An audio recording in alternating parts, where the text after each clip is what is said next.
starters getting a ton of work in joint practices with the Dolphins. Then it was the guys battling for roster spots and depth chart position yesterday as they faced the Finns in a preseason game. Woody has the latest. We've seen players take steps forward during the preseason, and it's rare that we see a player improve by leaps and bounds. But the Lions have two players climbing the ladder of success, receivers Jackson Meeks and Isaac TeSlaa. As a rookie, you never know what to expect, so you come in, just kind of wanted to grind it out, earn the respect of the vets, and I think that's been the biggest goal of mine. With the way I catch the ball, the way I block, obviously, I think I've gotten a lot of praise for that. So I just want to continue to build on that. TeSlaa looking quite polished in Saturday's action against Miami as he became a go-to guy for Detroit quarterback Kyle Allen, and Allen is also coming to rely on Jackson Meeks. Meeks helped move the offense with chunk plays against Atlanta and added a 7-catch, 93-yard effort with an early touchdown against the Dolphins. Great points to have on his training camp resume. To keep it 100% honest, I'm a very confident person regardless. So just going out there, just being able to do what I know I can do, it's a blessing. They haven't blinked, the lights aren't too bright for them. TeSlaa's made some great plays in the red zone. He's really reliable. Oh, you asked about Meeks. Meeks is grown every day, every competitive setting. He's just taken a step up, and TeSlaa is the same way.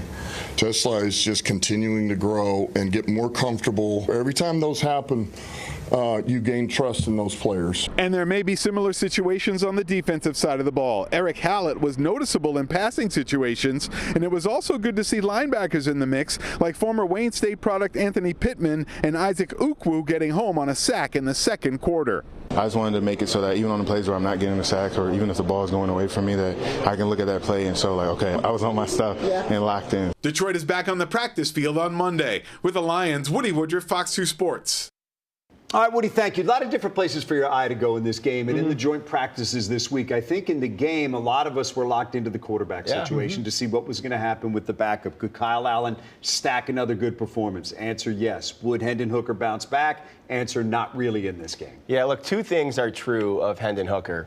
He has played well in practice during camp, and he has not played well in games. And until that changes, it doesn't mean the practice reps are meaningless, but they feel kind of moot. You have to translate what you're doing in training camp into the games under the bright lights. And I think for any team, what you want in your backup quarterback is essentially two things. One, can you protect the football? And then two, can you operate the offense so that those skill players can shine? And so far, Kyle Allen has done both, and by leaps and bounds better than Hendon Hooker. And if the season starts tomorrow, he's unquestionably QB2 for this team. There's no doubt. And the only reason if Hooker would be number 2 is because Brad Holmes drafted him and wants to keep him there, and I don't think Brad Holmes is going to do that. He might keep him on the team because I don't think he'd be number 2 because of that. I think it's what you said. Right. Maybe you keep him man. because you're still trying to hang on to him, and as Dan Campbell said, we're going to continue to work with him. Yeah, and look, he had the nice drive in the end, and then that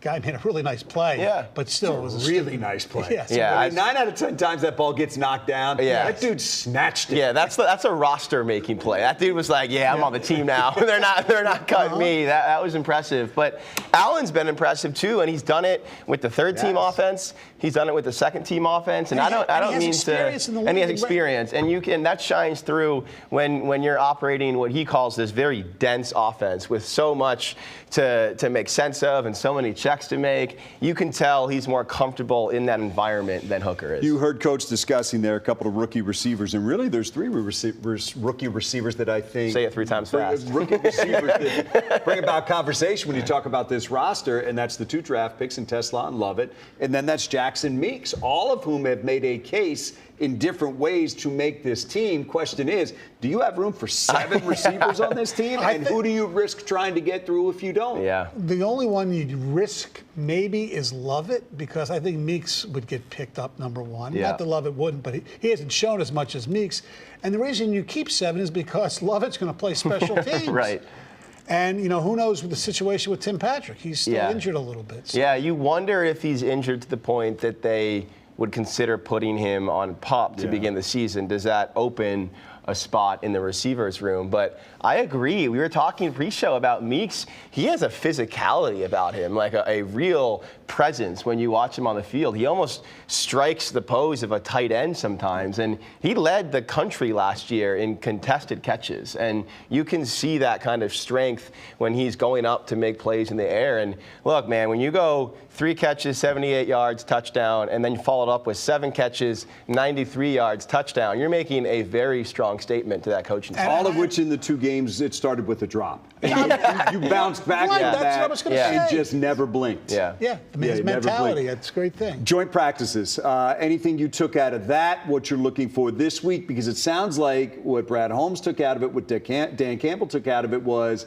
that offensive line, they feel like I think they're headed in the right direction. Yeah, I spent the first joint practice watching the offense, and I came away from it after watching the Lions offense dominate, saying their defense might be really good this year because their defense has given that offense fits in training camp. And then that offense just tore apart the Dolphins. And it was refreshing to see them move the ball on the ground like we've come to know them over the past 3 seasons. Jahmyr Gibbs told me it felt like easy running again, like there were just lanes everywhere he looked, especially up the middle. And that owes to Tate Ratledge stepping in and Christian Mahogany stepping up around Graham Glasgow. So you've got to feel a lot better about that elite unit at least being solid again to start the year. And the things that I mentioned, I was there for one day. The Ratledge thing, I really thought he looked good. And the other thing, it's just so obvious because we know Amon-Ra's unguardable. Oh, my God. He was He was unbelievable in the joint practices. Yeah.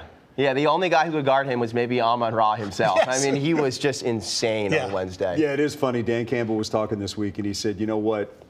David Montgomery is one of our best offensive football players. And you start thinking, I wonder if he and John Morton ever sit there and say, well, we got to get this guy the ball more. We got to get this guy the ball more. And it kind of goes back to what Sam said. How do you ask for the ball more when you have the #1 scoring offense in the NFL? There's so many weapons on this team. It just becomes a question of, can they get that same high-level play out of their offensive line to give Jared time to make it all work? Who, by the way, was on fire this week himself. Oh, my gosh. He was throwing strikes all around the field. And I think Sam Laporta is poised for a really big year. Well, I know he was quiet. You have a good week. That's right, yeah.